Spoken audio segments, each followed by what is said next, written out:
The following trailer is rated H for honest.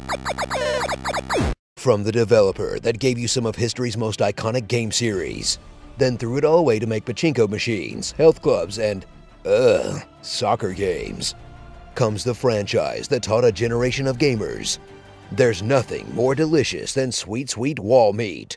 Castlevania.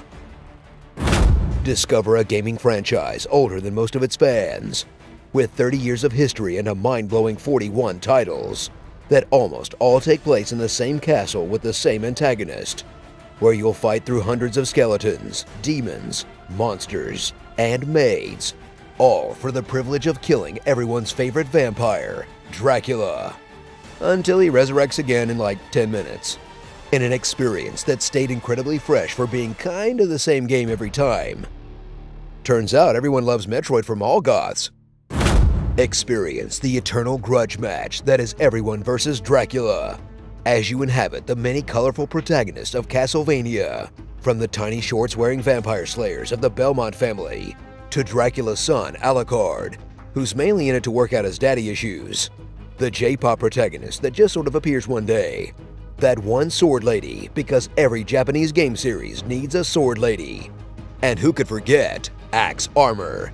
Then take on Castlevania's grab bag of famous monsters, pulled from anything the developers could get their hands on, featuring werewolves, mummies, Frankensteins, and 1 million Medusa heads, until you finally get to Dracula, an anime badass so ridiculously strong that death is literally his sidekick, in the world's most extensive storyline about Dracula that didn't develop him as a character at all, despite having 3 decades to do it, but still has 2 major advantages over all other vampire fiction: incredibly good music and lots of candle whipping.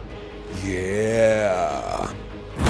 Plumb the ever-shifting depths of Dracula's castle as it evolved from 2D platformer to 2D action RPG, then did it all over again in the 3rd dimension, and tried on more new and wacky game systems than Final Fantasy, but maintained its core of monster slaying, powerful sub-weapons, complicated labyrinths, constant backtracking, screen-filling bosses, and as much property damage as possible, because nothing pisses off the Lord of the Undead like breaking all his fancy chinas.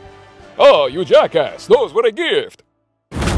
Marvel at the massive catalog of Castlevania games featuring the painfully tough originals, including the sequel that was intentionally obtuse to sell you copies of Nintendo Power, the Super Nintendo version that had Mode 7 and wasn't afraid to use it, the early 90s ones you probably emulated, you filthy pirates, the extremely off-brand Kid Dracula, the 3D games for the N64 that haunt my nightmares to this day, the groundbreaking PS1 game that created a genre, and the pile of handheld pseudo-sequels that tried to recapture the magic of Symphony, the PS2 and Xbox versions that you're better off forgetting, that one Wii-exclusive fighting game where everyone was either a Lolita cosplayer or a stripper, and the modern games that play like God of War where the story finally went full anime.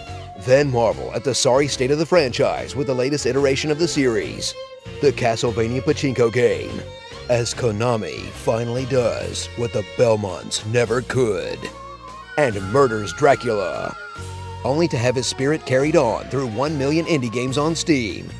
Have you tried Dead Cells? It's like they mixed Metroidvania with pure uncut cocaine. So whip it good, and obsessively fill out every corner of that map with a classic gaming series that, despite some missteps, is mostly still pretty awesome, but sadly may never return. Unless Bloodstained bucks the Kickstarter trend and doesn't suck, but I won't hold my breath. At least it'll give Koji Igarashi an excuse to keep dressing like vampire Indiana Jones for a little longer.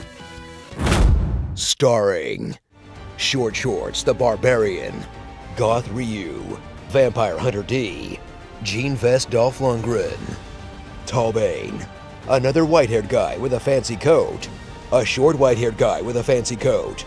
Honestly, these dudes look really alike.